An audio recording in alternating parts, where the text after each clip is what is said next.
നിയന്ത്രണം വിട്ട കാർ അഗാധമായി കൊക്കയിലേക്ക് മറിഞ്ഞു. വൃക്ഷത്തിൽ തട്ടി നിന്നതിനാൽ വൻ ദുരന്തം ഒഴിവായി. തങ്കമണി കോയിക്കൽ ചന്ദ്രനും കുടുംബാംഗങ്ങളും സഞ്ചരിച്ച വാഹനമാണ് അപകടത്തിൽപ്പെട്ടത്. തങ്കമണിക്ക് സമീപം സ്രാമ്പിക്കൽ കാനത്തിലാണ് അപകടമുണ്ടായത്. തങ്കമണി കോയിക്കൽ ചന്ദ്രനും കുടുംബാംഗങ്ങളും സഞ്ചരിച്ച വാഹനമാണ് അപകടത്തിൽപ്പെട്ടത്. പ്രകാശിലുള്ള ബന്ധുവീട്ടിൽ സന്ദർശനം നടത്തിയ ശേഷം മടങ്ങി വരും വഴി നീലിവയൽ തങ്കമണി റൂട്ടിൽ സ്രാമ്പിക്കൽ കാനത്തിലാണ് അപകടമുണ്ടായത്. നിയന്ത്രണം നഷ്ടപ്പെട്ട കാർ റോഡ് വക്കിൽ ഉണ്ടായിരുന്ന കല്ലിൽ ഇടിച്ച ശേഷം കൊക്കയിലേക്ക് മറിയുകയായിരുന്നു. അഗാധമായി കൊക്കയിൽ നിന്നിരുന്ന മരത്തിൽ തട്ടി വാഹനം നിന്നതിനാൽ താഴേക്ക് പതിച്ചില്ല. തലനാരിഴയ്ക്കാണ് വൻ അപകടം ഒഴിവായത്.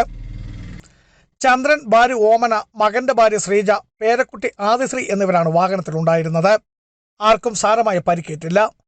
തങ്കമണി സ്വകാര്യ ആശുപത്രിയിൽ പ്രാഥമിക ചികിത്സ തേടിയ ശേഷം എല്ലാവരും മടങ്ങി. ബിജു വൈശൻ പറമ്പിൽ, ഇടുക്കി വിഷൻ ന്യൂസ്, ഇടുക്കി.